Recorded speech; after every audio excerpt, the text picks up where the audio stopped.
saudara. Shalom. Saudara-saudara percaya kalau kita punya Tuhan yang begitu besar yang menolong kita, amin. Amin. Kita mau sama-sama pujikan lagu ini.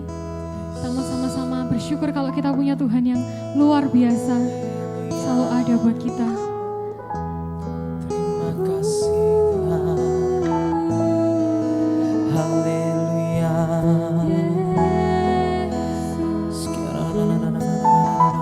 Hanya Kau Tuhan.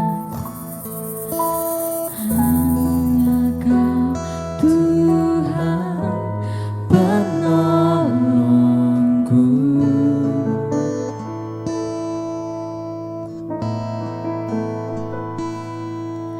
Yang selalu setia bersamaku.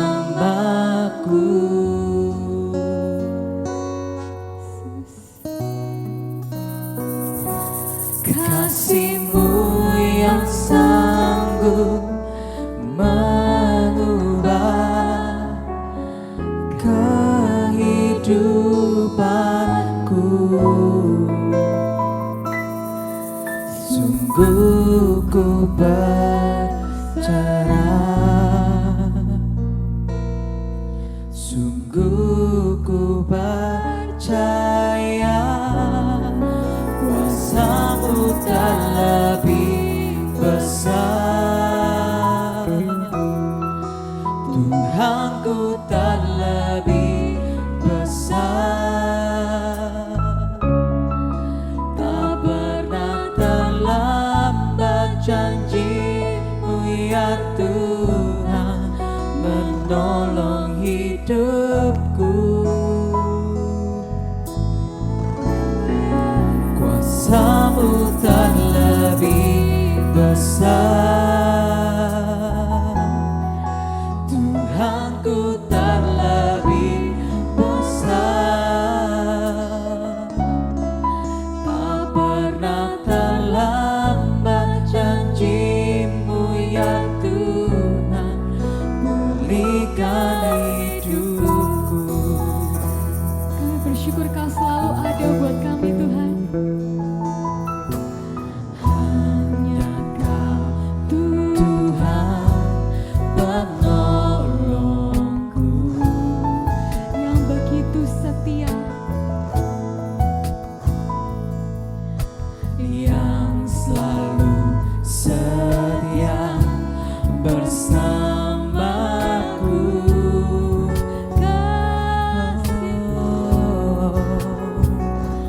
Kasih-Mu yang sanggup mengubah kehidupanku. Sungguh ku berserah, Katakan ku percaya. sungguh ku percaya kuasa-Mu terlebih besar, Tuhanku terlebih besar. Tak pernah terlambat janji-Mu ya Tuhan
bekerja mendatangkan kebaikan, mendatangkan kebaikan. Kuasa-Mu tak lebih besar, Tuhanku tak lebih besar.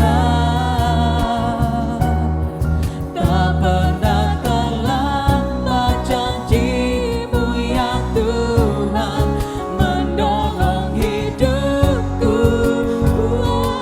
Oh, kuasa-Mu terlebih besar, Tuhanku terlebih besar.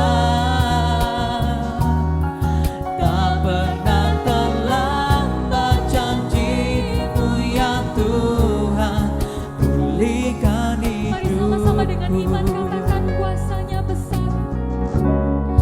Kuasa-Mu terlebih besar, Lebih besar dari segala masalah kita. Tuhanku terlebih Lebih besar dari segala kekhawatiran kita. Tak pernah terlambat janji-Mu ya Tuhan, menolong hidupku. Karena kami kesayangan-Mu Tuhan. Kuasa-Mu terlebih besar, Tuhanku terlebih besar. Tak pernah terlambat janji-Mu ya Tuhan, pulihkan Katakan tak hidupku. pernah terlambat. Tak pernah terlambat janji-Mu ya Tuhan, pulihkan hidupku. Haleluya. Tak pernah terlambat janji-Mu ya Tuhan, pulihkan hidupku.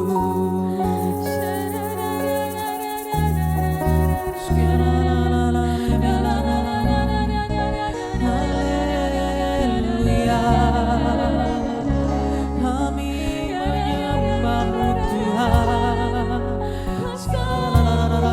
Lebih besar dari apapun. Haleluya. Oh,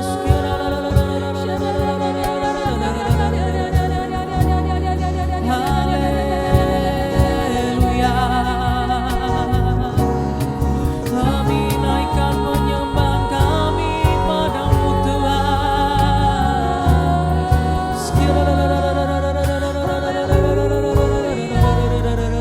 Terpujilah nama-Mu Tuhan. Kami sembah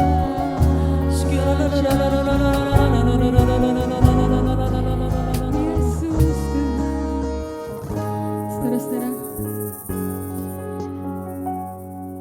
Tuhan kita begitu luar biasa ya saudara-saudara. Amin. Mari sama-sama kita ingat gimana keadaan kita dulu sebelum Tuhan tangkap saudara-saudara.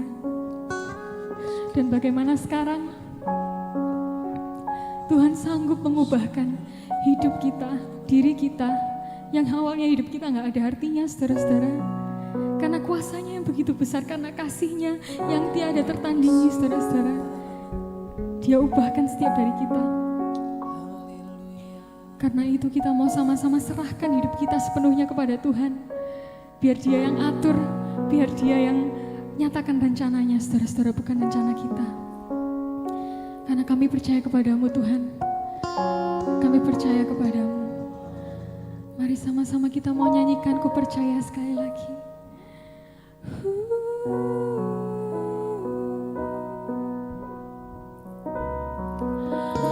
Ku Percaya bekerja, Kau bekerja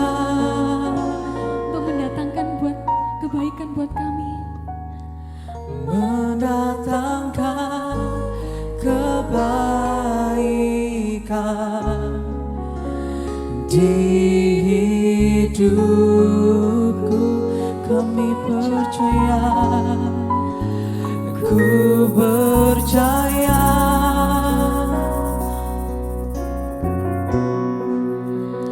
Kau bekerja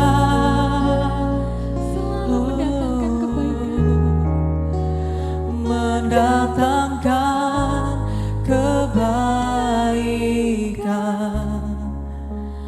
mendatangkan kebaikan. Kuasamu terlebih besar. Katakan dengan iman saudara-saudara. Tuhanku terlebih besar. Kami percaya kepadamu lebih dari apapun Tuhan. Tak pernah terlambat janji-Mu ya Tuhan, menolong hidupku. Amin Yesus. Kuasa-Mu terlebih besar, Tuhanku terlebih besar. Tak pernah terlambat janji-Mu ya Tuhan, pulihkan hidupku. Waktumu sempurna. Tak pernah terlambat janji-Mu ya Tuhan, pulihkan hidupku. Tak pernah terlambat janji-Mu ya Tuhan, pulihkan hidupku. Terima kasih Tuhan. Terima kasih Tuhan, kami tahu Tuhan, kalau kuasa-Mu begitu besar, Kau adalah Raja di atas segala Raja Tuhan, dan Raja yang sangat menyayangi kami Tuhan. Tuhan, kalau sebentar kami mau memuji dan memuliakan nama-Mu Tuhan, membawa pujian kami ke atas tata-Mu Tuhan. Tuhan, layakkanlah setiap dari kami Tuhan, kuatkanlah iman kami Tuhan, agar kami dapat memuji-Mu Tuhan, seperti yang Kau mau Bapa. Terima kasih Tuhan, terima kasih Tuhan. Hanya di dalam nama Tuhan Yesus kami berdoa dan mengucap syukur. Haleluya, amin. Shalom saudara. Shalom. Saudara siap memuji nama Tuhan, amin. Amin. Mari sama-sama kita menaikkan pujian kita, sebab kita sudah lebih dari pemenang. Haleluya.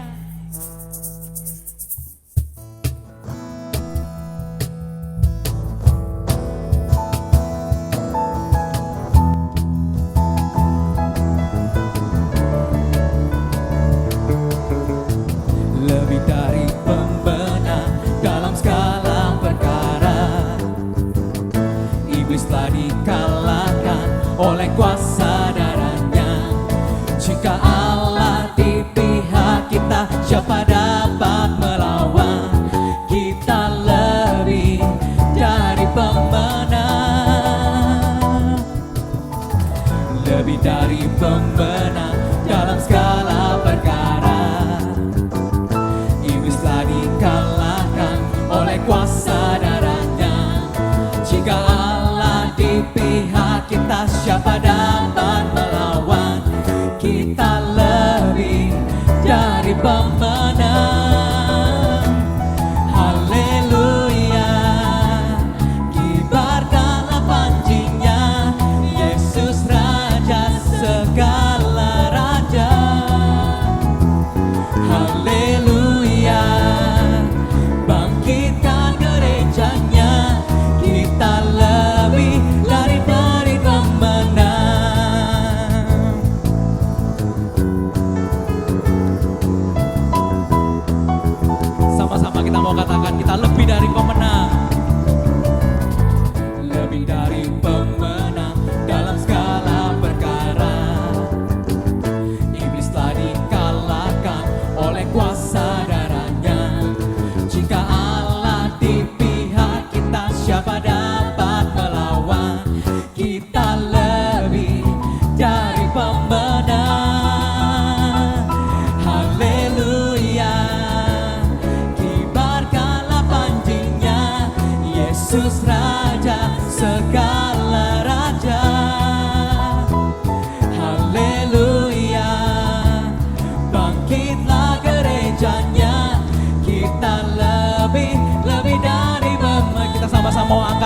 kita.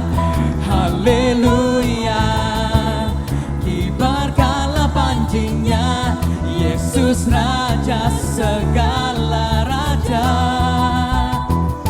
Haleluya, bangkitlah gerejanya, kita lebih dari pemenang. Sama-sama ya, kita mau katakan, kita ini umat yang lebih dari pemenang. Kita lebih dari pemenang. Kita lebih dari pemenang. Kita lebih dari pemenang. Kita lebih dari pemenang. Jika Allah di pihak kita, siapa dapat melawan? Kita lebih dari pemenang. Haleluya, haleluya, kibarkanlah pancinya, Yesus Raja segala raja. Haleluya, bangkitlah gerejanya, kita lebih dari pemenang. Kita lebih dari pemenang. Kita lebih dari pemenang. Berikan kemuliaan bagi nama Tuhan. Kita sudah menang atas segala persoalan, kita sudah menang setiap masalah pada hidup kita. Karena kita sudah diberi kuasa oleh Tuhan. Amin saudara. Amin. Haleluya, kita diberi kuasa. Haleluya.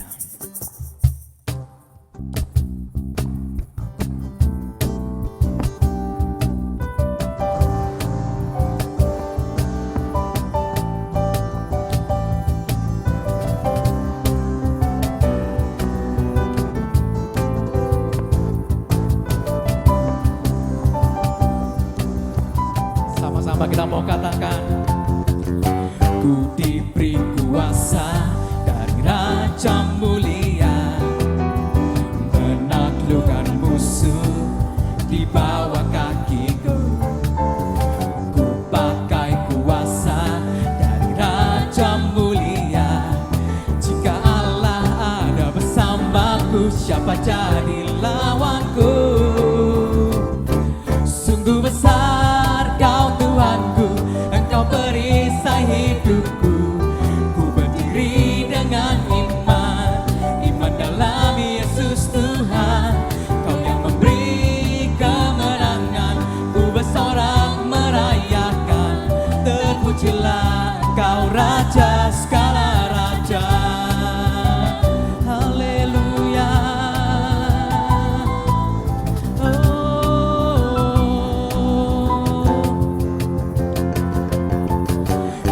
Diberi kuasa dari Raja mulia, menaklukkan musuh di bawah kakiku. Ku pakai kuasa dari Raja mulia, jika Allah ada bersamaku, siapa yang katakan jika Allah ada bersamaku? Jika Allah ada bersamaku, siapa jadi lawanku?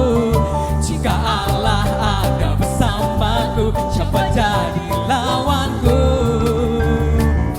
Sungguh besar Kau Tuhanku, Engkau perisai hidupku. Ku berdiri dengan iman dalam Yesus Tuhan. Kau yang memberi kemenangan, ku bersorak merayakan.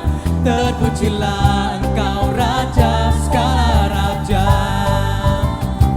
Sungguh besar Kau Tuhanku, Engkau perisai hidupku. Ku berdiri dengan amin. Iman dalam Yesus Tuhan. Kau yang memberi kemenangan, ku bersorak merayakan. Terpujilah Engkau Raja segala raja. Sungguh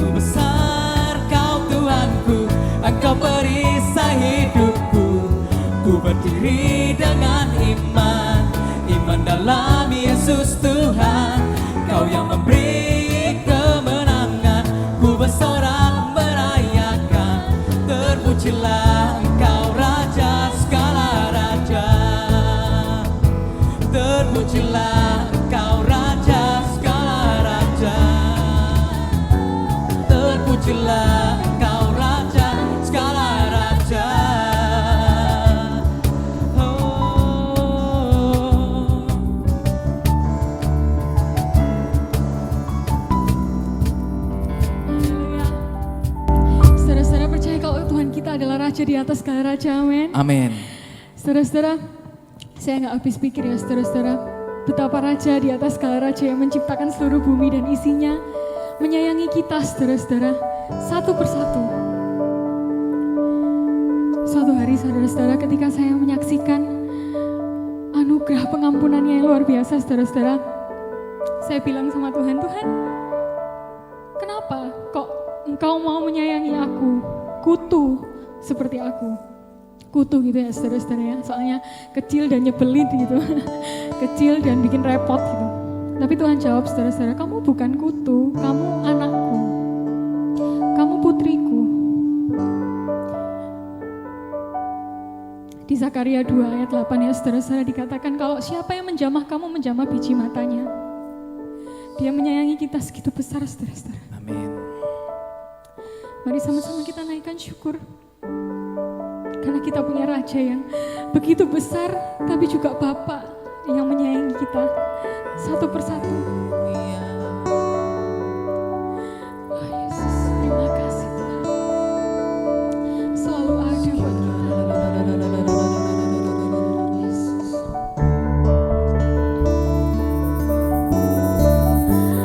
Dalam kesesakanku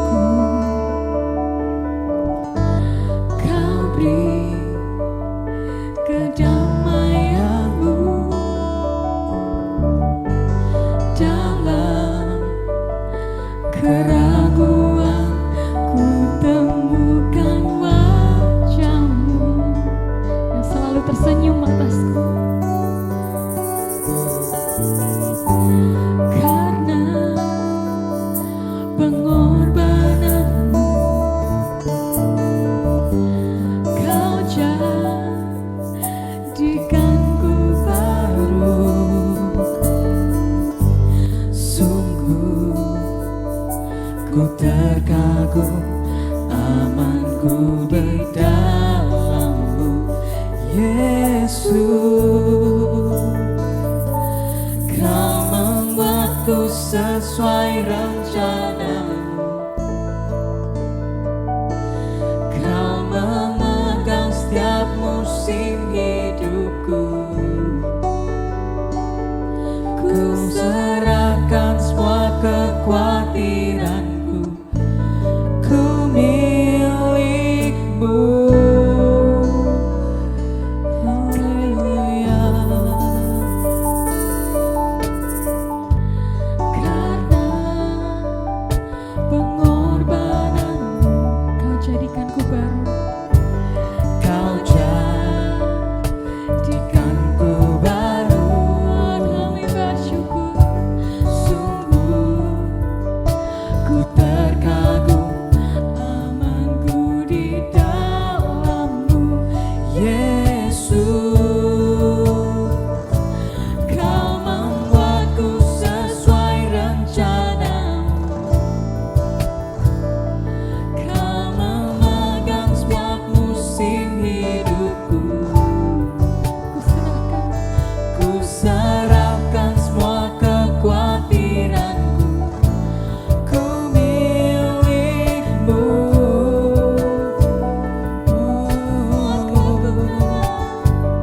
Semua kekuranganku kau pun tahu, tapi tak kau ingat-ingat. Tetap kau pandang indahnya lampu. Ku angkat tanganku dan berseru, ku milikmu.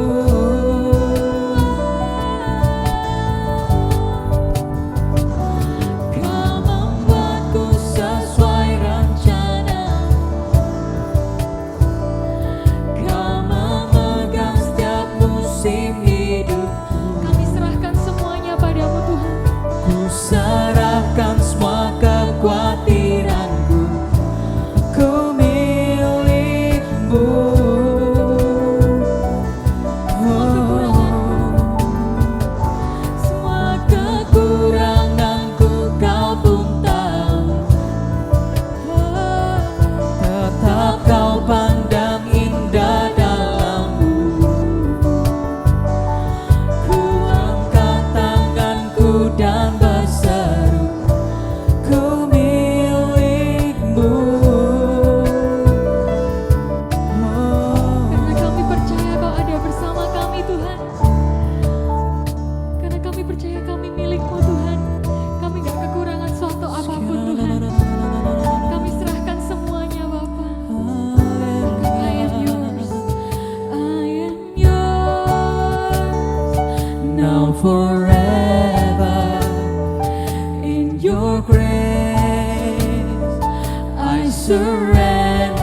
angkat tanganku dan berseru, ku milikmu.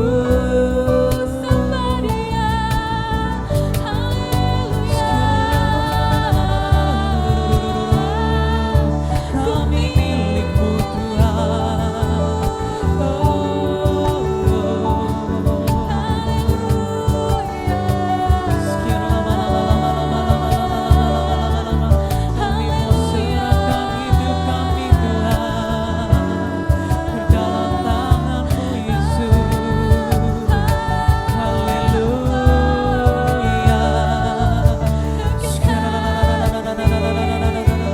Haleluya. Haleluya. Kami tinggikan nama-Mu Yesus. Haleluya.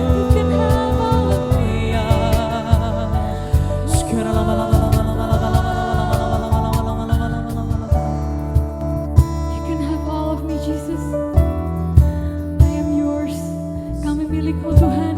Kami mau serahkan semuanya kepadamu Tuhan. Kami gak mau hidup sendiri. Kami gak bisa Tuhan hidup sendiri tanpa Engkau Tuhan. Inilah kami Tuhan untukmu. Segenap hidup kami untuk memuliakan nama-Mu. Mari sama-sama nyanyikan satu kali lagi. Kau membuatku sesuai rencanamu. Haleluya. Kau memegang setiap musim hidupku. Amin. Ku serahkan semua kekhawatiranku, ku milikmu. Semua kekurangan Engkau pun tahu Tuhan. Semua kekuranganku kau pun tahu. Tapi gak kau ingat-ingat Tuhan. Tetap kau pandang indah dalamku. Ku angkat tanganku dan berseru, ku milikmu. Terima kasih, terima kasih. Terima kasih Tuhan buat kasih setiamu yang tiada tara Tuhan. Yang mau menyayangi kami meskipun kau tahu semua kelalaian kami, kekurangan kami Tuhan. Tuhan, kalau sebentar kami mau belajar firman-Mu Tuhan, belajar mengenal Engkau lebih dalam Tuhan. Biarlah masa PDKT ini Tuhan, Kau berikan hikmat Tuhan pada kami supaya kami semakin hari dapat mengenal Engkau semakin dalam Tuhan. Terima kasih Tuhan, terima kasih Yesus. Hanya di dalam nama Tuhan Yesus kami berdoa dan mengucap syukur. Haleluya, amin.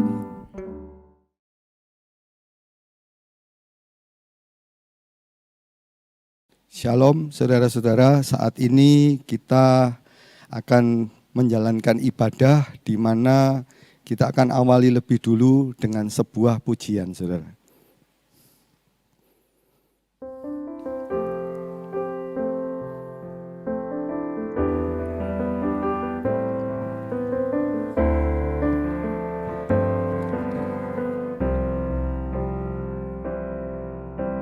Tuhan sumber kuat hidupku,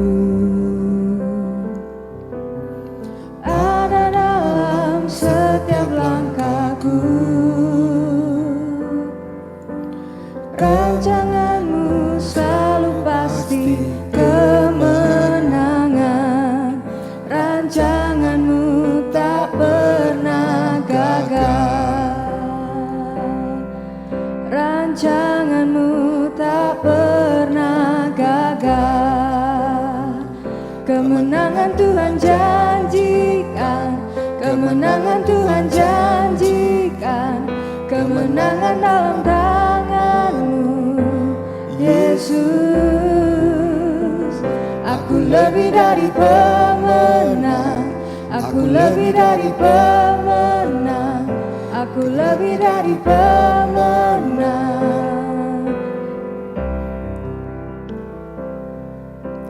Tuhan sumber kuat hidupku, ada dalam setiap langkahku.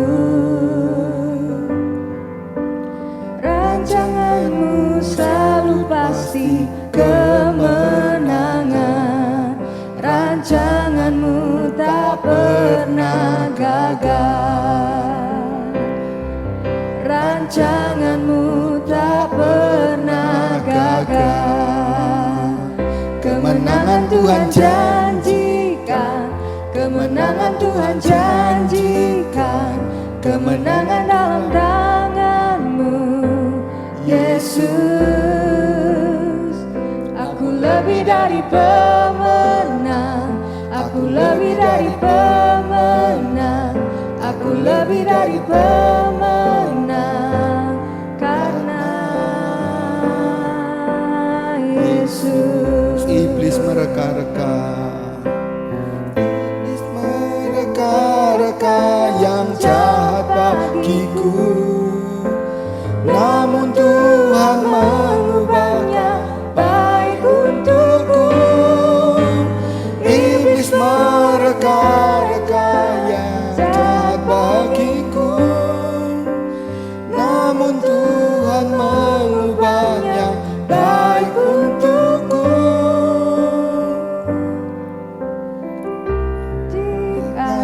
Kemenangan Tuhan janjikan, kemenangan dalam tanganmu, Yesus. Aku lebih dari pemenang, aku lebih dari pemenang, aku lebih dari pemenang, karena Yesus. Puji Tuhan. Saudara, kita saat ini akan melihat satu tema, yaitu The Voice. Kalau kita melihat satu ayat lebih dahulu, kita baca bersama-sama di dalam kitab Efesus pasal yang ke-6 ayat yang ke-12. Demikian bunyi firman Tuhan. Karena perjuangan kita bukanlah melawan darah dan daging, tetapi melawan pemerintah-pemerintah dan melawan penguasa-penguasa, melawan penghulu-penghulu dunia yang gelap ini, melawan roh-roh jahat di udara. Saudara, kalau kita melihat di dalam Alkitab, the foes atau musuh itu tercatat sebanyak 113 kali, ada 100 ayat dalam terjemahan baru, tetapi di dalam terjemahan lama itu tercatat 106 ayat, saudara. Saudara, di ayat ini cerita tentang musuh. Saya mengambil satu ayat di dalam Mazmur 69 ayat yang kelima. Daud mengatakan, pemazmur berkata bahwa ada begitu banyak musuh yang memusuhi aku tanpa alasan. Saudara, kita lihat lebih lanjut, siapa lawan daripada kita? Kita tahu ada 4 yang akan kita lihat. Yang pertama yaitu iblis, sesuai dengan ayat yang sudah kita baca tadi di dalam Efesus 6 ayat yang ke-12, bahwa musuh-musuh kita itu adalah penguasa-penguasa di udara, di mana iblis itu selalu mencari kesempatan, iblis itu selalu mencari cara untuk bisa menjatuhkan setiap orang beriman. Nah, hari-hari ini kita juga melihat musuh atau menjadi satu pandemi yang terjadi di seluruh dunia. Dan ini juga hal yang sudah dicatat di dalam firman Tuhan di dalam Wahyu pasal 3 ayat yang ke-10, bahwa pencobaan itu akan melanda di seluruh dunia, saudara. Yaitu apa? Pandemi COVID-19. Mungkin hari-hari ini kita merasa bahwa ini adalah sesuatu yang terjadi di seluruh dunia. Ada orang yang mengatakan, wah di kota saya terjadi hal-hal yang demikian. Khusus untuk Surabaya, saudara, kota di mana kita tinggal. Itu adalah satu kota di mana hari-hari ini COVID itu begitu merajalela. Ada banyak orang yang terpapar atau terkena dampak daripada pandemi ini. Kita juga melihat yang ketiga yaitu kedagingan. Dan yang keempat yaitu dunia. Sekarang kita melihat yang pertama, iblis itu adalah musuh kita. Yang pertama. Kenapa kita melihat iblis itu adalah sebagai musuh? Ketika Adam dan Hawa itu jatuh dalam dosa. Di Taman Eden yang diceritakan di dalam kitab Kejadian pasal yang ketiga, di mana Tuhan sudah memerintahkan, memberitahu kepada Adam dan kepada Hawa bahwa tidak boleh memakan buah pengetahuan baik dan jahat itu. Supaya apa? Mereka tidak mati. Bukan mati secara jasmani, tetapi mati secara rohani, saudara. Dan apa yang terjadi?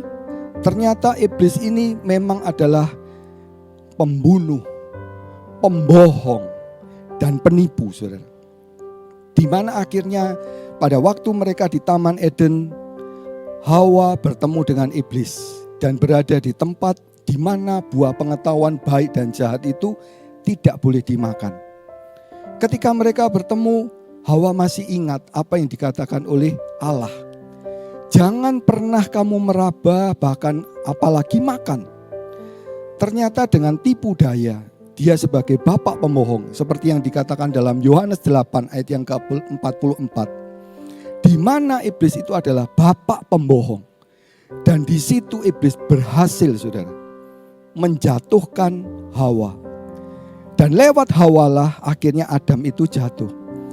Kenapa ini harus kita tahu dengan baik? Bahwa iblis itu musuh yang sangat besar. Sebab iblis itu adalah kepinginan atau selalu ingin manusia itu mati dalam keadaan berdosa.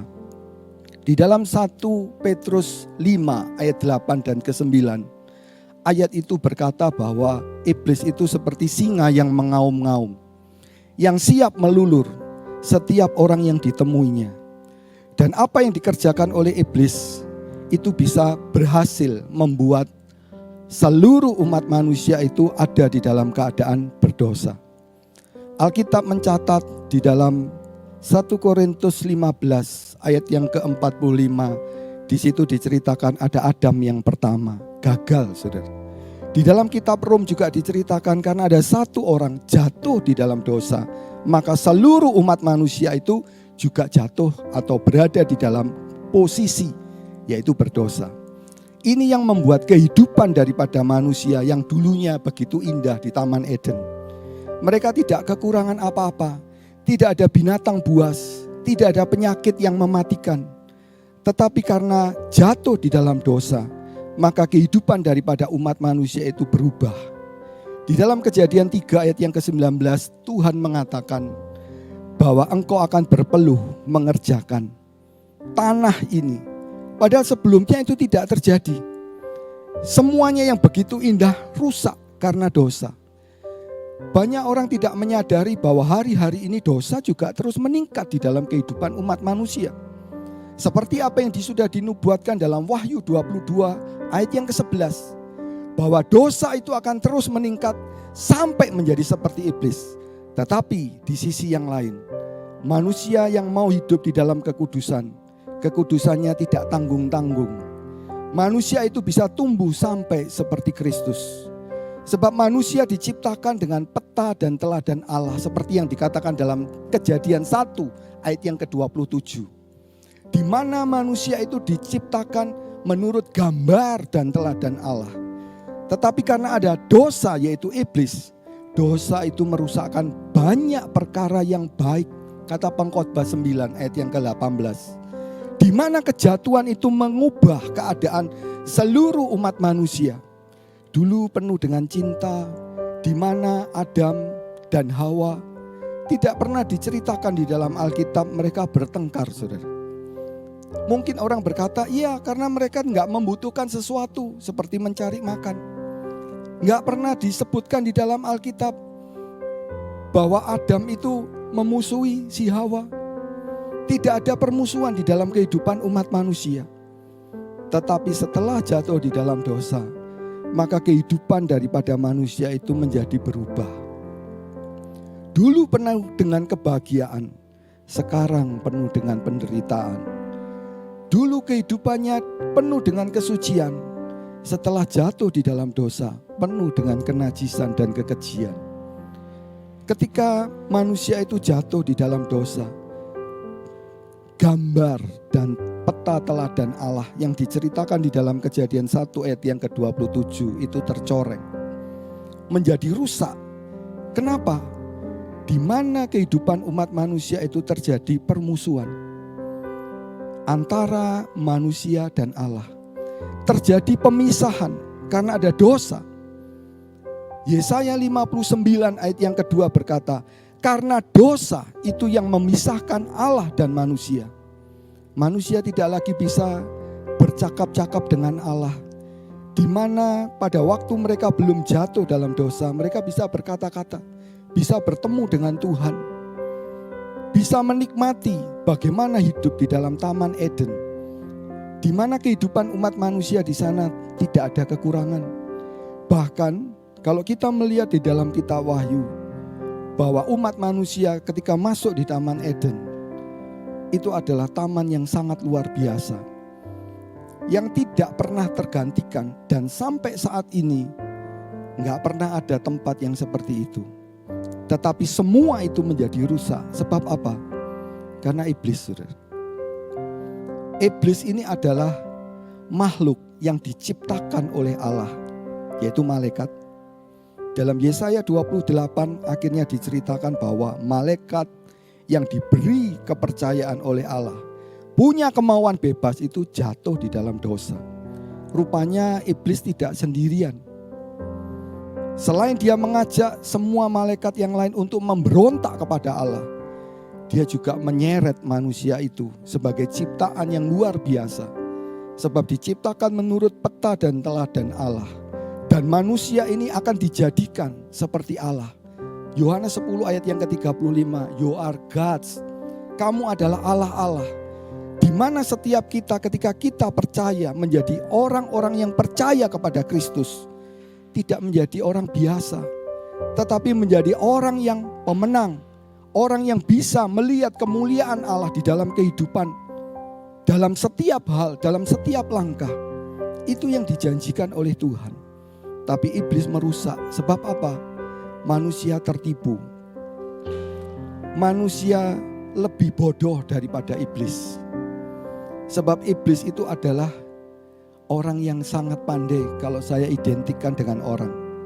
Tidak ada satu orang pun yang lebih pandai daripada iblis. Tetapi orang yang memiliki pikiran Kristus, dia lebih pandai daripada iblis.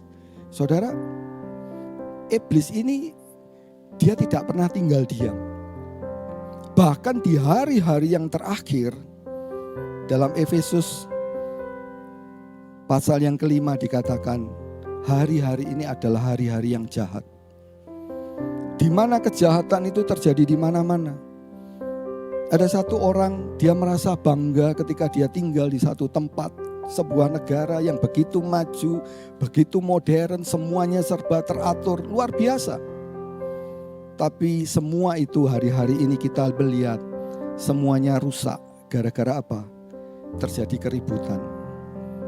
Terjadi kerusuhan yang begitu dahsyat. Kenapa itu terjadi? Karena kasih daripada manusia itu sudah menjadi dingin. Apa yang menyebabkan kasih daripada manusia itu menjadi dingin? Dosa. Dosa ini yang membuat kita putus hubungan dengan Tuhan. Dosa ini yang membuat kehidupan umat manusia itu jadi porak-poranda, saudara. Kalau dalam Efesus 6 ayat 12, kita nggak bisa melihat apa yang kelihatan secara kasat mata. Tetapi iblis itu ada, saudara. Dan iblis ini sudah mengubah kehidupan manusia dari sukacita menjadi duka cita.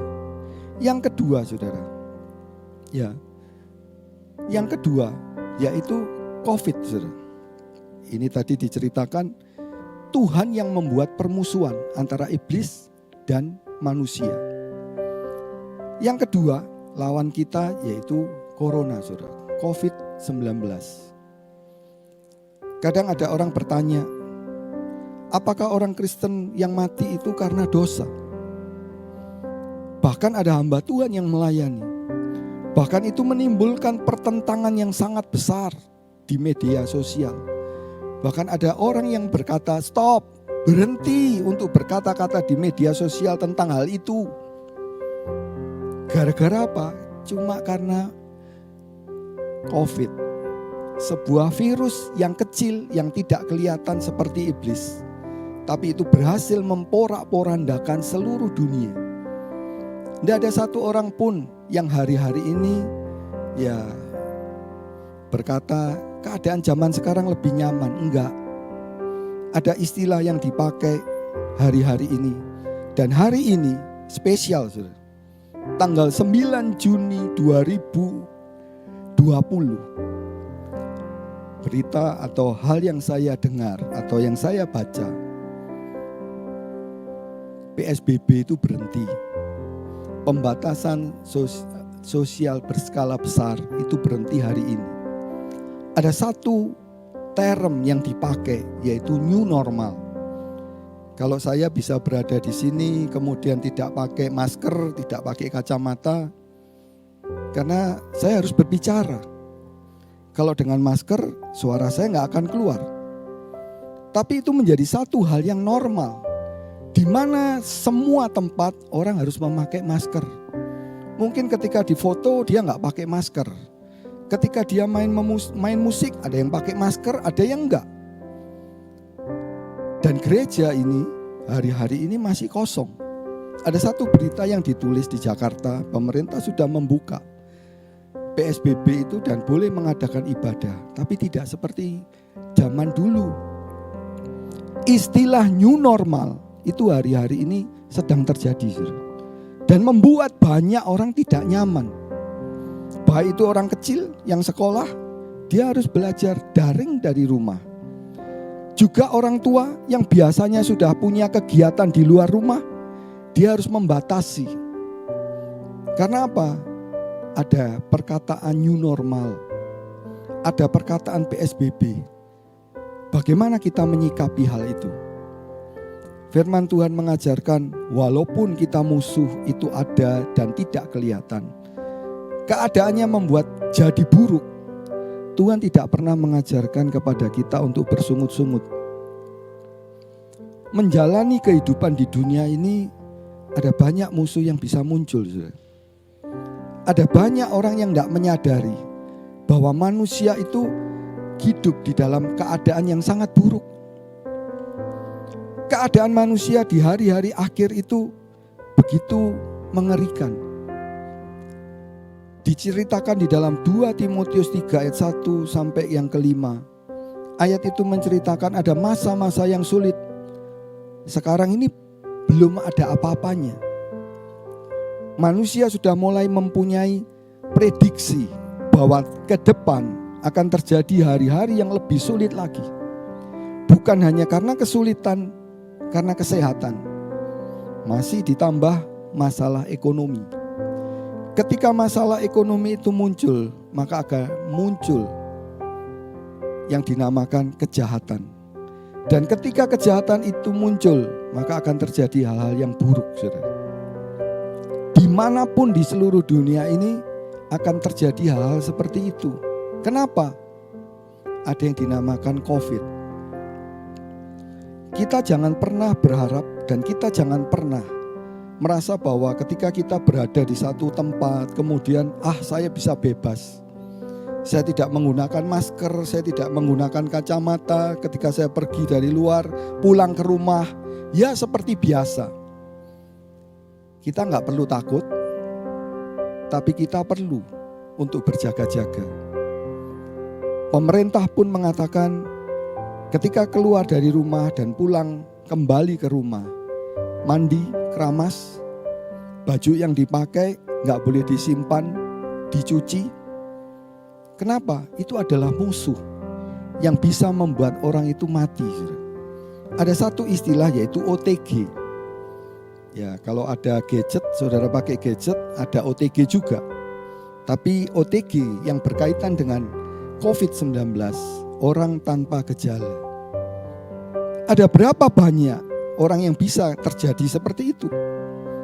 Mungkin ketika ditem atau termogan ditaruh di dahinya atau di telinganya, suhu tubuhnya tidak akan melebihi daripada 30 derajat Celcius.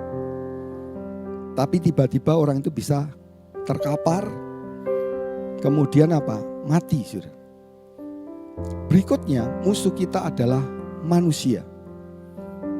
Baik orang lain, ya saya mengatakan hal ini tentu gak enak, saudara. Tapi ayat firman Tuhan mengatakan, Mazmur 31 ayat yang ke-9 mengatakan, maka tiada engkau menyerahkan aku kepada tangan seterumu. Dalam New King James dikatakan apa? Enemy. Artinya apa? Musuh. melainkan engkau telah menjejakkan kakiku pada tempat yang luas. Ini cerita bahwa ada orang-orang yang memusuhi tanpa sebab. Seperti tadi yang sudah kita lihat di dalam Mazmur 69 ayat yang kelima. Tanpa sebab orang itu bisa timbul permusuhan. Kalau hari-hari ini kita dengar beritanya tentang George Floyd di Amerika. Kalau kita gali lagi, itu bukan perkara yang besar sebenarnya. Dia gara-gara menipu atau dikatakan dituduh memakai uang palsu cuma $20, saudara. Lalu terjadi apa? Kegerakan yang luar biasa, kerusuhan yang luar biasa, bukan hanya di satu state, bahkan lebih dari 27 states, di mana polisi pun tidak bisa berbuat banyak. Timbul permusuhan, gara-gara apa? Rasisme. Tetapi yang lebih daripada itu, sebenarnya manusia itu juga apa? Punya musuh di dalam dirinya sendiri. Yaitu apa? Keinginan tubuh. Saudara, ketika kita masih hidup di dalam dunia, kita punya yang dinamakan daging. Kalau saudara tidak tidur, kita tidak tidur malam, paginya pasti ngantuk. Kalau kita sudah bekerja, tentu akan capek. Itu yang dinamakan tubuh. Apa yang menjadi keinginan tubuh? Selama manusia itu masih memiliki kedagingan atau hidup di dalam tubuh daging. Dalam Yohanes 3 ayat 19, manusia itu condong kepada perkara dosa. Di mana perkara dosa ini yang membuat apa? Manusia itu berbuat dosa. Ketika manusia berbuat dosa, itu bisa terjadi di mana-mana dan menghinggapi siapapun. Kalau mendengar satu hamba Tuhan jatuh karena satu perkara, ya kasihan saudara. Itu satu hal di mana satu saudara mengalami kejatuhan. Jangan kita mengambil sikap seperti Kain. Akukah penjaga daripada adikku? Keinginan tubuh selalu menginginkan apa? Dia hidupnya nyaman, menurut keinginannya dia sendiri. Apakah kalau ada orang jatuh, Tuhan suka? Enggak. Tuhan tidak ingin satu orang pun binasa. Tapi kalau keinginan tubuh karena bermusuhan satu dengan yang lain, ada satu hal yang tidak cocok. Kepinginnya apa? Oh, saya bukan temannya dia. Ini kejadian beneran, saudara. Berapa waktu yang lalu, saya dengan satu orang yang lebih senior saya, umurnya lebih senior. Kita datang ke satu tempat. Kemudian senior ini yang lebih usianya lebih lanjut daripada saya, dia berkata, ini loh dulu dia berjemaat, ya saya tidak menyebut tempat ibadah namanya, dia beribadah di sini. Lalu orang itu berkata apa? Oh enggak, saya bukan jemaat atau saya tidak beribadah di tempat itu. Dia menolak, saudara. Tentu kita tidak membenarkan apa yang dilakukan. Setiap dosa itu harus dipertanggungjawabkan. Dan jangan pernah kompromi dengan dosa. Sebab dosa itu merusakkan banyak perkara yang baik, kata Pengkhotbah 9 ayat 18. Keinginan tubuh ini sering menyeret manusia itu kepada perkara-perkara dosa. Saya maunya seperti ini. Yang lain terserah. Saya enggak mau menurut apa yang dikatakan oleh Alkitab. Padahal dia tahu. Kenapa manusia bisa berbuat seperti itu? Selain ada dosa, juga ada keinginan dari dirinya sendiri. Ada 3 macam dosa. Dosa manusiawi, dosa dalam roh, dan dosa seperti iblis. Dosa seperti iblis itu bisa terjadi kalau dimulai dengan dosa manusiawi. Bertambah lagi menjadi dosa di dalam roh dan berakhir seperti dosa seperti iblis. Di mana dosa iblis itu tidak ada keinginan untuk bertobat. Dalam Yakobus 2 ayat 19 dengan jelas dikatakan bahwa iblis itu tahu bahwa Allah itu kuasa. Dia gemetar, tapi dia tidak pernah mau bertobat, saudara. Yang kedua, keinginan mata. Berapa banyak orang karena mata itu jatuh. Kita diberi oleh Tuhan mata yang sehat, bisa melihat dengan baik, kita bersyukur. Tapi keinginan-keinginan mata itu bisa membuat orang jatuh. Dalam Matius 6 ayat 23 dikatakan, kalau jahat matamu, maka seluruh hidupmu itu jadi gelap. Saudara, kita jangan mau menjadi orang yang hidupnya gak jelas, hidupnya di dalam kegelapan. Karena apa? Mata. Satu contoh yang bisa kita lihat di dalam 2 Samuel 11 ayat yang kedua. Di situ Daud melihat bagaimana Batseba itu mandi. Ketika semua orang pergi berperang, Daud saat itu dia lagi santai dulu. Biarin yang lain berperang, saya sudah cukup mendapatkan kemenangan yang luar biasa dari Tuhan. Memang Alkitab mengatakan bahwa Daud kemanapun perang dia tidak pernah kalah. Dia mengumbar keinginan matanya. Dia melihat Batseba, tidak berhenti sampai di situ. Yakobus 1 ayat 15. Dalam hati, kemudian apa? Mengandung dan akhirnya apa? Lahir yang dinamakan perbuatan. Gara-gara mata, saudara. Banyak orang di dunia ini karena matanya kepingin. Kadang-kadang ketika lihat Instagram atau lihat WA atau lihat sesuatu, wow, yang ini kok pakai baju atau pakai sesuatu yang lebih bagus. Mungkin ada orang yang dipakai Tuhan yang lebih heran. Kita harus bersyukur kalau kita ini menjadi bagian daripada saudara seiman. Ketika ada juga satu hamba Tuhan atau orang-orang yang dipakai oleh Tuhan jatuh di dalam perkara dosa.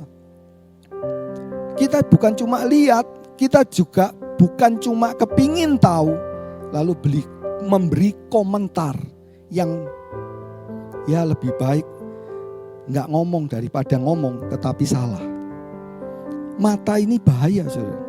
Kenapa kok ada orang yang mengatakan, sudah kalau kamu masuk ke mall, mata itu harus dijaga. Kalau pergi ke satu tempat, lebih baik nggak pergi daripada jatuh. Karena apa? Mata. Kemudian hidup dengan jemawa. Kehidupan manusia hari-hari ini, naik turunnya itu begitu cepat. Apalagi dengan percepatan hari-hari ini, saudara. Ketika kita dengar berapa banyak orang yang mengalami kejatuhan di dalam bidang finansial. Berapa banyak orang yang jatuh di dalam perkara rohani. Berapa banyak orang-orang yang ikut Tuhan. Dia ikut ibadah cuma karena sebagai ya keharusan, kewajiban. Tapi tidak punya hati yang mencintai Tuhan dengan sungguh-sungguh. Akibatnya apa?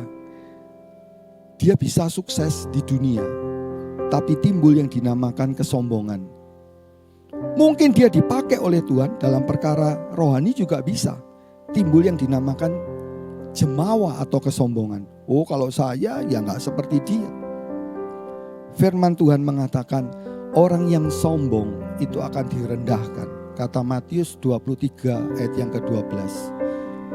Firman Tuhan di dalam 1 Yohanes 2 ayat 16 ini dengan jelas mengatakan, karena segala sesuatu yang di dalam dunia itu, yang keinginan tubuh, keinginan mata, dan hidup dengan jemawa, itu bukan dari Bapa, tetapi itu dari dunia. Dunia ini sedang lenyap, saudara. Banyak orang tidak menyadari. Ketika dunia ini mulai tenggelam, semakin gelap, dosa itu seolah-olah dilegalkan dalam tanda petik. Firman Tuhan sudah mengatakan bahwa pembinasa keji itu akan berdiri di tempat kudus. Dalam kitab Matius pasal yang ke-24. Dunia ini adalah lembah air mata. Kita jangan menginginkan hidup kita sebagai orang-orang yang ya menuruti keinginan daging. Sebab daging itu lemah, tubuh ini lemah. Matius 24 ayat yang ke-41.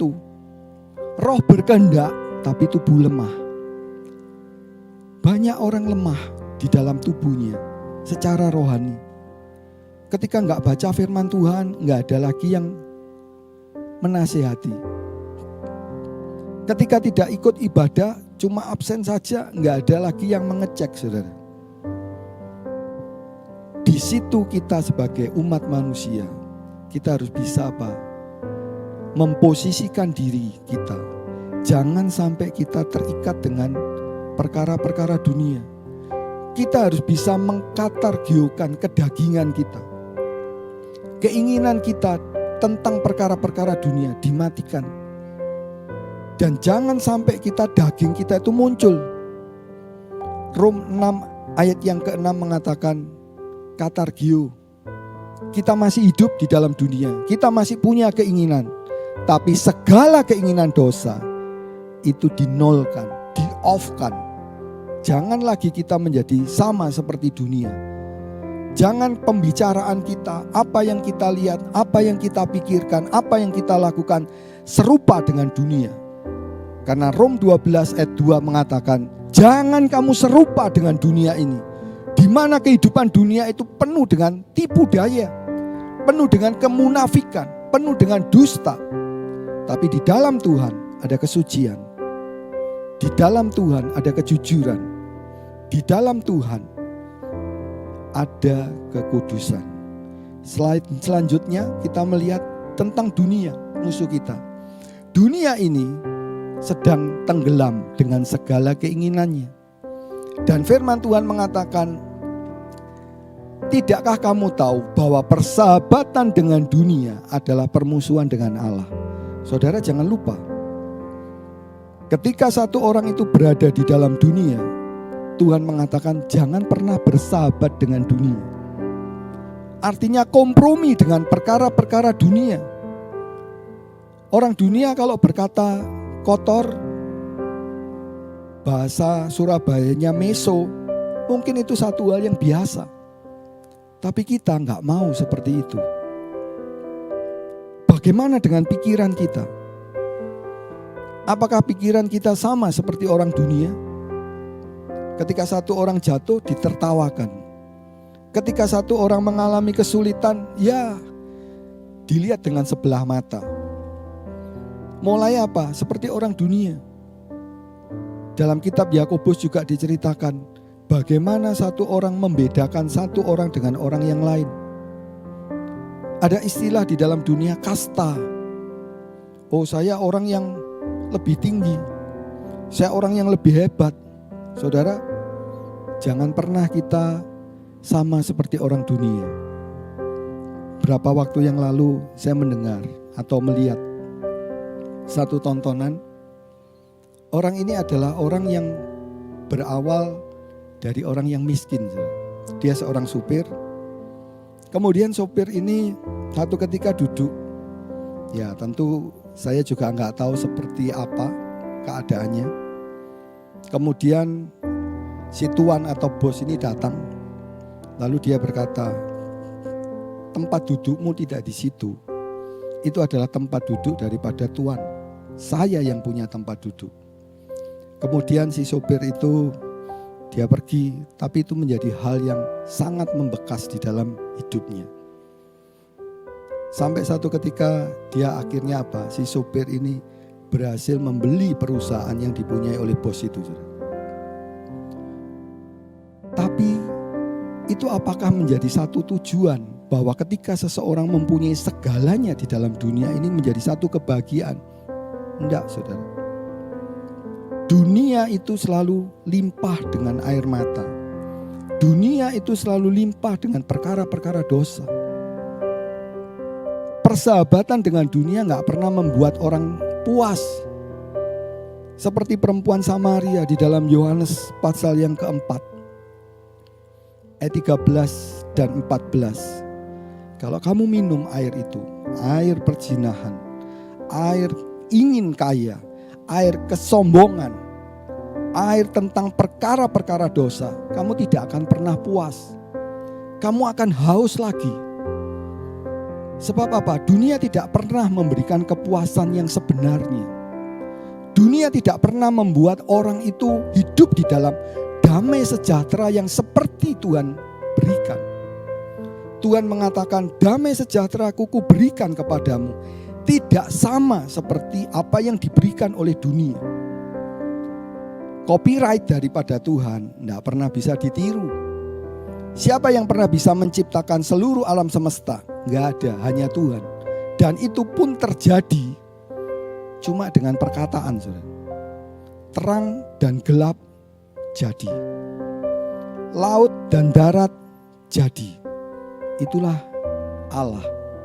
Sebab itu kita jangan mau menjadi sahabat daripada dunia. Sebab orang yang bersahabat dengan dunia itu menjadi musuh daripada Allah.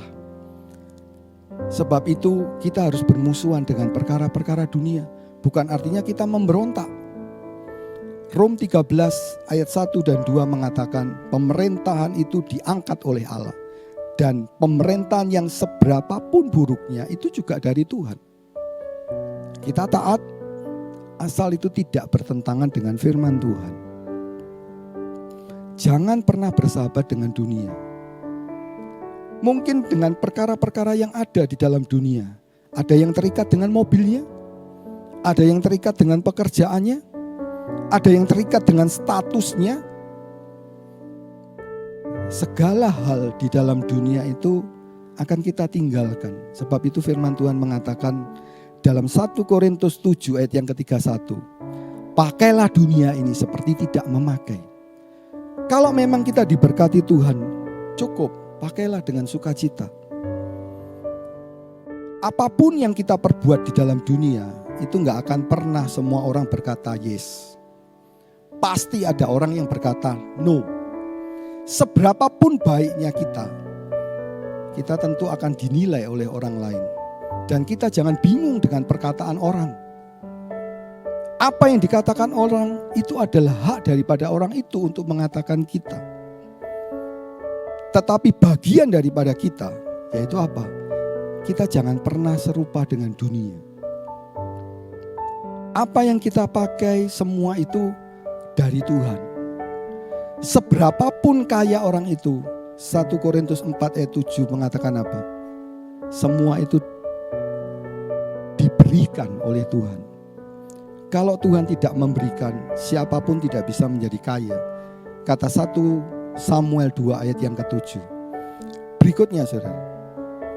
Dunia ini lembah air mata. Yohanes 16 ayat 33 mengatakan, dalam dunia kamu menderita penganiayaan, tetapi kuatkanlah hatimu.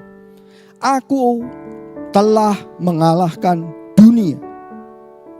Sebab itu kita gak perlu khawatir saudara. Biarpun keadaan dunia itu hancur seperti apapun, Tuhan sanggup untuk memberikan apa? Perlindungan.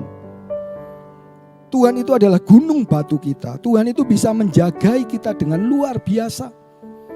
Jangan pernah dikalahkan oleh penderitaan. Sebab ketika kita masuk di dalam pencobaan, dan pencobaan itu bukan menjatuhkan kita. Orang beriman yang jatuh di dalam pencobaan, Yakobus 1 ayat 12 berkata, kalau kamu tekun, kamu akan memperoleh yang dinamakan mahkota kehidupan. Ketika Ayub itu masuk di dalam sengsara, penderitaan, di mana semua hartanya habis. Bukan cuma satu perusahaan. Kadang kalau kita hari-hari ini dengar perusahaan-perusahaan multi internasional, bukan nasional, multi internasional tutup. Sekian ribu orang tuh dirumahkan. Tapi kita punya Tuhan. Kita gak perlu takut. Perlindungan kita itu dari atas. Saudara pergi kemanapun berdoalah. Minta perlindungan daripada Tuhan. Aniaya di dunia, kita mulai apa? Dibedakan nanti. Ini belum terasa, nanti akan ada saatnya di mana orang benar dan orang fasik itu akan terpisah secara nyata, saudara. Dan ada saatnya di mana orang-orang beriman itu mengalami penganiayaan. 1 Petrus 4 ayat 17 berkata, hukuman itu berawal dari rumah Tuhan. Tapi kita jangan takut. Kita gak pernah diberi oleh Tuhan roh ketakutan, kata surat Timotius.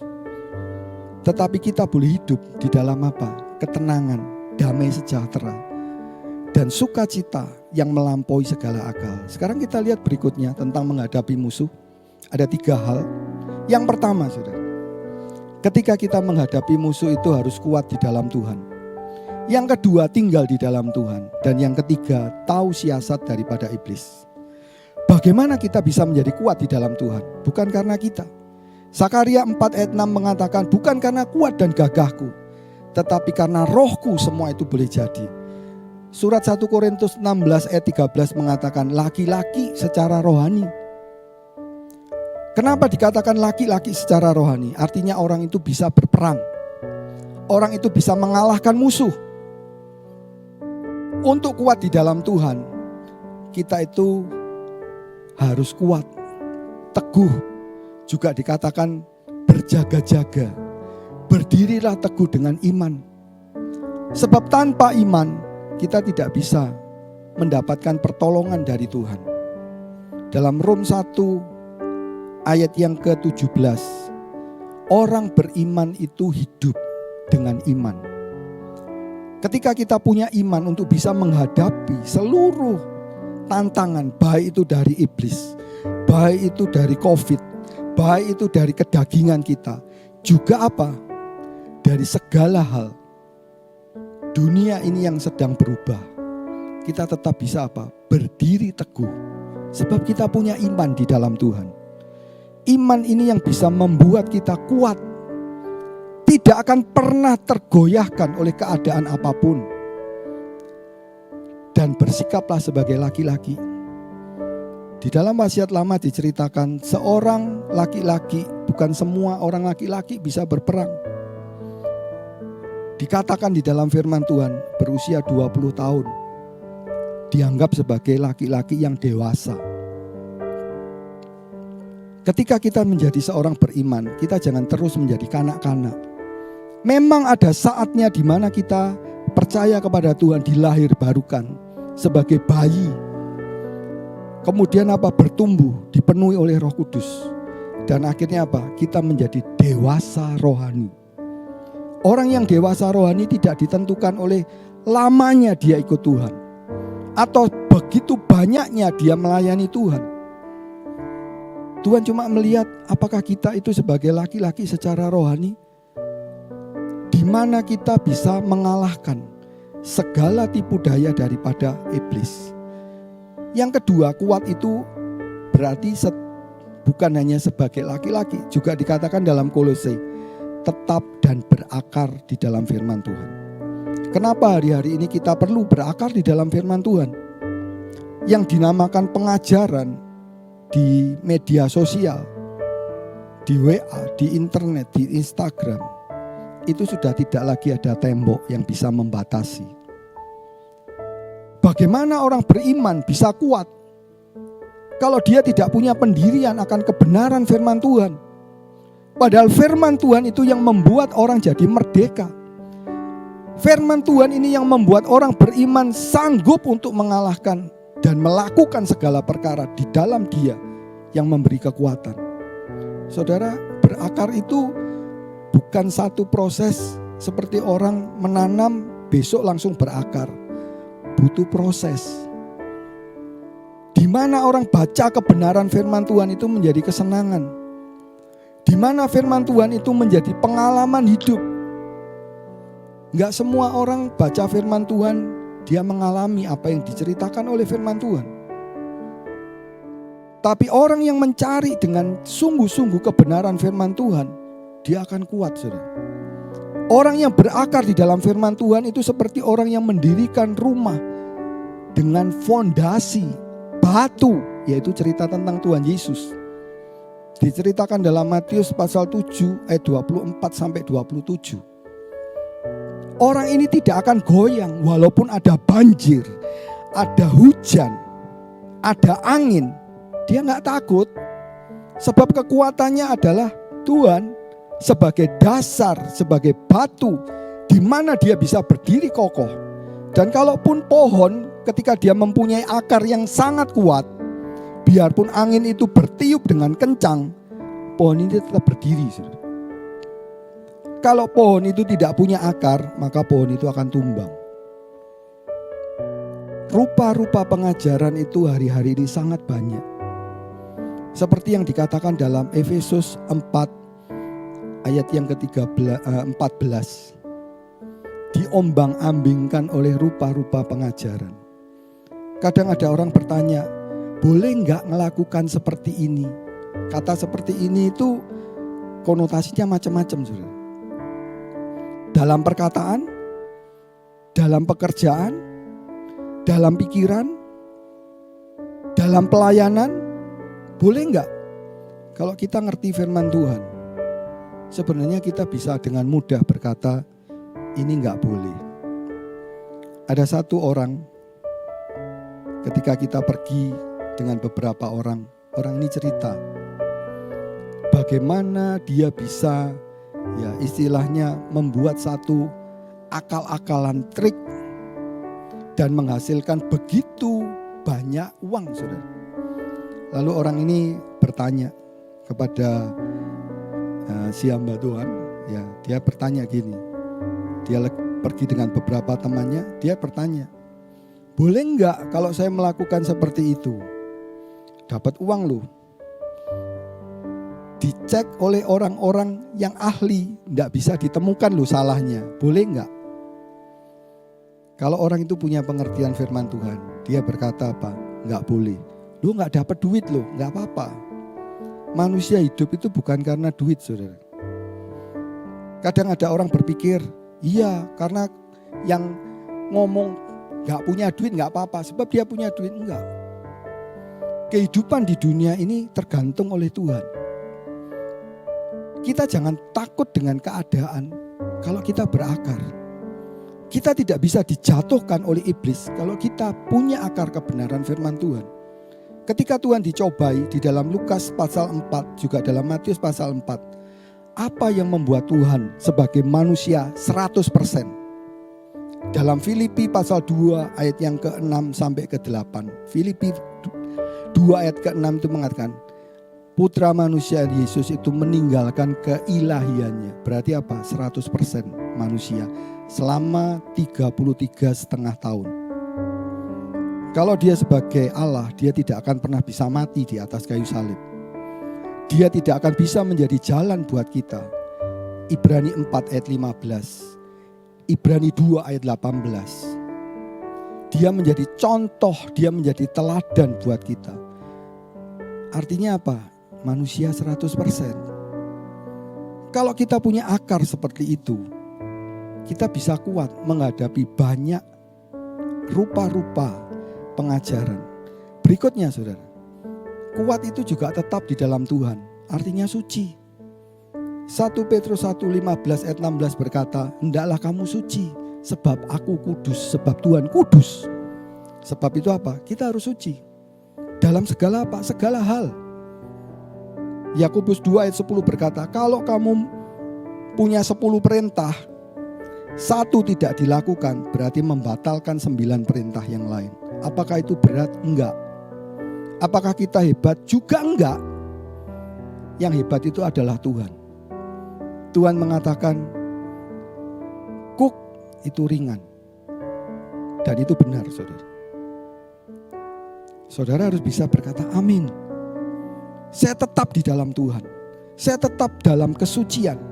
Baik itu dalam perkataan, dalam pikiran, dalam perbuatan.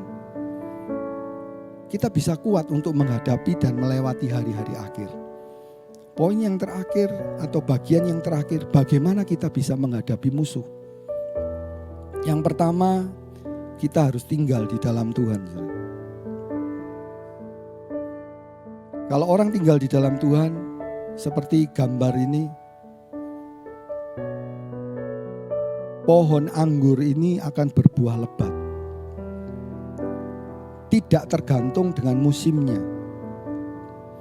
Ketika Tuhan memberkati Ishak dalam Kejadian 26, itu bukan karena Ishak luar biasa. Ishaknya biasa, Tuhannya yang luar biasa. Sebab ayat firman Tuhan mengatakan Allah yang membuat dia menjadi berhasil 100%. Itu hal yang dahsyat, saudara. Di tengah-tengah kelaparan, di tengah-tengah keadaan yang tidak kondusif, Ishak masih bisa diberkati oleh Tuhan. Ketika Yusuf ada di penjara, dia tidak terpengaruh. Ada orang yang mereka-reka jahat, iblis itu kepinginnya apa? Ayo kamu menghujat Tuhan. Hawa diperbuat seperti itu. Ayub pun sama, saudara. Daud pun sama. Iblis menyuruh atau menipu si Daud, kamu hitung orang Israel. Dan akhirnya apa? Salah di hadapan Tuhan. Tapi kalau orang itu tinggal di dalam Tuhan, dia tidak akan seperti itu. Justru orang yang dalam keadaan seperti sekarang ini, apa yang diceritakan di dalam Kejadian tentang Yusuf, bagaimana kekayaan orang kafir itu dipindahkan kepada orang beriman, itu akan terjadi. Saya bukan bernubuat, tapi itu kata firman Tuhan. Bahwa apa yang tertulis di dalam firman Tuhan itu ya dan amin. Ketika kita menghadapi musuh, selain kita kuat, kita lekat kepada pokok, juga apa? Tahu siasatnya. Kita jadi orang beriman itu harus cerdik dan tulus. Jangan jadi orang beriman yang bodoh, saudara. Tuhan tidak senang punya anak yang bodoh. Tidak ada bapak di dunia kalau ditanya, Pak senang ya punya anak bodoh ya Pak. Nggak ada yang suka, saudara. Semuanya pasti kepingin apa? Anaknya pinter. Apalagi bapak di sorga. Bukan hanya pinter secara jasmani, tapi yang penting apa? Ngerti kehendak bapak di sorga itu dengan tepat. Tahu siasatnya iblis. Kenapa? Sebab kita punya hubungan dengan Tuhan. Ketika melangkah ke kanan, ya ini ke kiri saudara, bagian saya, atau ke kanan, Tuhan tahu yang tepat itu seperti apa. Sebab dia ngerti dipimpin oleh Tuhan itu seperti apa. Daud pernah mengalami bagaimana dia hidup dipimpin oleh Tuhan itu menjadi luar biasa. Ada satu lembah yang dikatakan lembah Refidim, di mana Daud itu berperang dengan musuh yang sama di tempat yang sama. Tapi ketika Daud bertanya, Tuhan apa yang saya lakukan? Kamu maju aja. Kalau ada bunyi pohon kertau, daun pohon kertau, kamu maju. Datang musuh yang sama, di tempat yang sama. Lalu apa? Daud bertanya lagi, Tuhan apa yang harus dilakukan? Kalau kamu dengar daun pohon kertau, dikatakan dalam 2 Samuel, kamu bikin lingkaran atau berkeliling. Kemudian apa? Kalahkan musuh. Tuhan tahu saudara. Kalau kita dekat dengan Tuhan, Tuhan itu akan memberitahukan. Bahkan hari-hari ini ketika kita sebelum menghadapi pandemi, orang akan berpikir, apa sih yang dikatakan dalam Wahyu 3 ayat yang ke-10? Seluruh dunia itu mengalami aniaya. Sama. Kalau orang mengatakan, oh dunia negara maju atau negara yang maju, wah dia kena goncangan gak gampang roboh. Tapi kalau dunia negara berkembang bisa bangkrut, itu pikiran daripada manusia. Kita jangan pernah takut dengan yang dinamakan iblis. Kita harus tahu bahwa iblis itu harus dikalahkan. Segala musuh itu harus dikalahkan. Kita bisa menang kalau kita tunduk kepada Tuhan. Kita ada di pihak Tuhan. Tunduk itu artinya apa? Taat. Ya, taat dengan apa yang Tuhan katakan. Ke kiri, ke kiri, ke kanan, ke kanan. Itu tanda daripada ketaatan. Loh saya belum ngerti seperti Maria. Udah simpan aja dalam hati dan lakukan apa yang Tuhan suruh. Banyak kali orang ketika taat kepada Tuhan itu gak bisa ngerti. Saudara. Tapi Tuhan itu menuntun itu dengan luar biasa. Tuhan itu luar biasa. Saudara. Berikutnya ada di pihak Tuhan. Orang yang ada di pihak Tuhan ini terus menang. Ada 3 ayat tentang kemenangan itu. Kalau Tuhan di pihak kita, siapa lawan kita? Rom 8 ayat 31. Rom 8 ayat 37. Kita lebih daripada pemenang. Dan ada yang dikatakan dalam 2 Korintus 2 ayat yang ke-14. Kita itu lebih daripada pemenang. Artinya kalau kita ada di pihak Tuhan, kita gak takut. Tuhan yang membela kita. Tuhan yang akan berperang ganti kita. Keluaran 14 ayat 14. Seberapapun besarnya musuh kita. Baik itu COVID, baik itu iblis, baik itu kedagingan.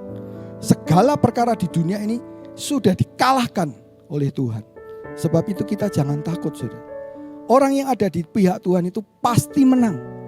Katakan amin, saudara. Kita ada di pihak Tuhan, kita pasti menang. Dalam Lukas 11 ayat 22, iblis itu diceritakan tentang orang kuat. Tapi Tuhan itu lebih kuat, bahkan jauh lebih kuat. 1 Yohanes 4 ayat 4 berkata, apa yang ada di dalam kita itu jauh lebih besar dari apa yang ada di dalam dunia. Dan untuk bisa menang kita juga harus pakai selengkap senjata Allah. Saudara tahu selengkap senjata Allah itu ada 7. Termasuk apa? Doa, saudara. Tuhan menginginkan setiap anak-anaknya berdoa senantiasa. 1 Tesalonika 5 ayat 10, 1 Tesalonika 5 ayat ke-17. Dan orang yang berdoa itu kuat. Duduk diam-diam itu adalah kekuatanku. Kata Yesaya 30 ayat yang ke-15. Jadi memakai selengkap senjata Allah itu luar biasa. Kita bisa mengalahkan segala musuh kita. Dan kita bisa berkata, Tuhan itu luar biasa. Tuhan itu hebat.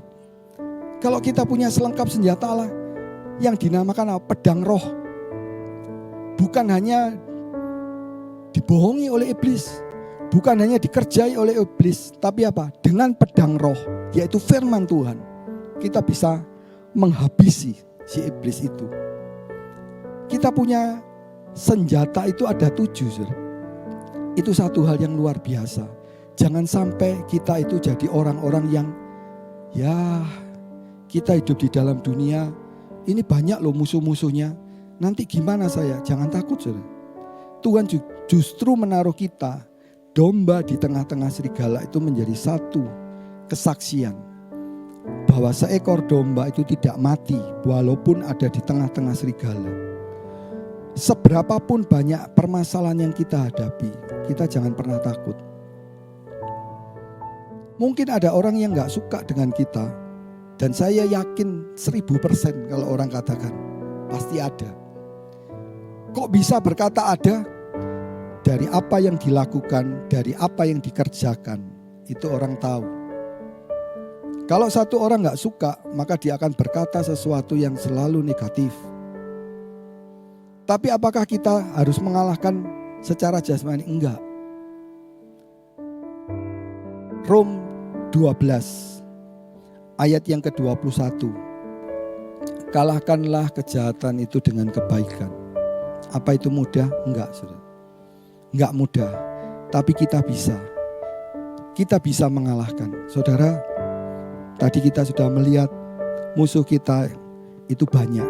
Dikatakan tadi ada 113 ayat yang menulis tentang musuh. Kita punya musuh iblis, COVID, kedagingan, kemudian dunia. Kita bisa mengalahkan kalau kita itu ada di dalam Tuhan, menjadi kuat, tinggal di dalam Tuhan, dan tahu siasat iblis. Dan kita bisa menjadi menang kalau kita tunduk kepada Tuhan. Mungkin kita tidak tahu, saudara, hari-hari ke depan itu terjadi seperti apa. Nggak pernah ada orang yang bisa meramalkan. Jangankan tahun depan, pemerintah sendiri untuk menentukan anak masuk sekolah itu dirubah berkali-kali. WHO menentukan apa yang harus dikerjakan itu juga dirubah berkali-kali. Tapi apa yang dikatakan oleh firman Tuhan itu tidak pernah berubah. dalam Markus 13 ayat 31, langit dan bumi itu boleh lenyap, tapi firman Tuhan tidak pernah lenyap. Percayalah apa yang dikatakan oleh firman Tuhan, bahwa kita bisa mengalahkan semua musuh itu. Kalau kita hidup di dalam Tuhan, Tuhan itu bisa melakukan segala hal. Ada satu orang anak, ketika dia mengambil keputusan untuk mengambil sekolah, si orang tua itu nggak tahu apa yang harus dikerjakan. Tapi saya yakin Tuhan itu sudah mengatur semuanya begitu luar biasanya. Ada orang berkata, apa nggak kebetulan? Ya terserah. Tapi yang pasti saya tahu penyertaan Tuhan itu luar biasa. Semua berjalan dengan luar biasa. Bahkan kalau saya boleh bersaksi tentang streaming ini saudara. Ini adalah satu keinginan saya belum lama saudara, kira-kira 8 tahun yang lalu. Tapi apa yang saya alami, saya nggak kecewa. Loh kok cerita supaya saya memuliakan nama Tuhan. Tuhan mengaturnya dengan luar biasa. Dari satu step, mixer audio diganti. Satu step lagi mixer audio diganti, mixer video diganti, kemudian tinggal satu step lagi. Semua itu berjalan bukan karena saya tidak pernah merencanakan, saya tidak pernah tahu apa yang terjadi. Tapi ketika Tuhan memimpin, semua itu jalannya jadi begitu luar biasa.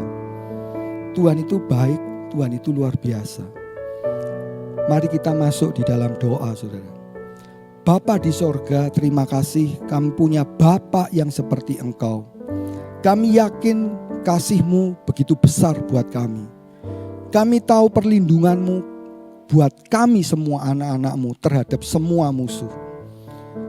Tuhan, Engkau yang menjagai kami. Dan segala musuh-musuh itu di dalam nama Tuhan Yesus dihancurkan, dikalahkan. Karena kami adalah umat pemenang. Kami lebih daripada pemenang. Dan kami menang karena Tuhan ada di dalam kami. Terima kasih Tuhan Yesus. Kami yakin penyertaan-Mu sampai saat ini itu akan terus berlanjut untuk hari-hari yang ke depan. Kebaikan-Mu untuk kami, pimpinan-Mu menyertai kami sampai Tuhan datang kembali. Terima kasih Tuhan Yesus. Tuhan Yesus baik. Tuhan Yesus mengasihi kami semua. Di dalam nama Tuhan Yesus kami alaskan doa kami. Haleluya. Amin. Ya saudara diberkati oleh firman Tuhan, amin. Amin. Melalui firman Tuhan kita sudah jadi lebih dari pemenang. Haleluya.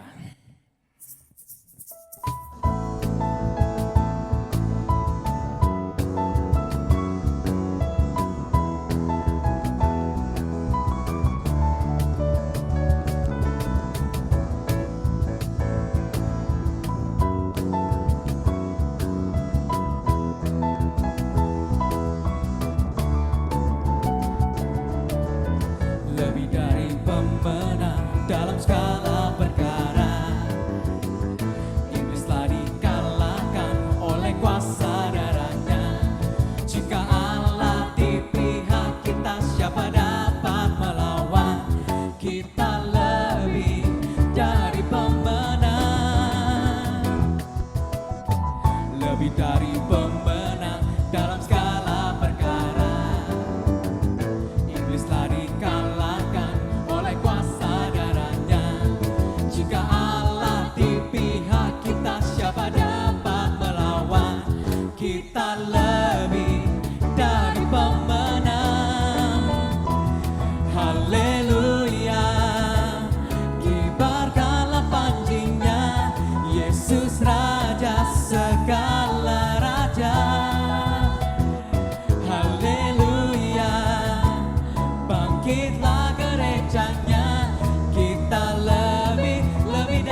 Jumpa minggu depan. Tuhan Yesus memberkati kita semua. Haleluya.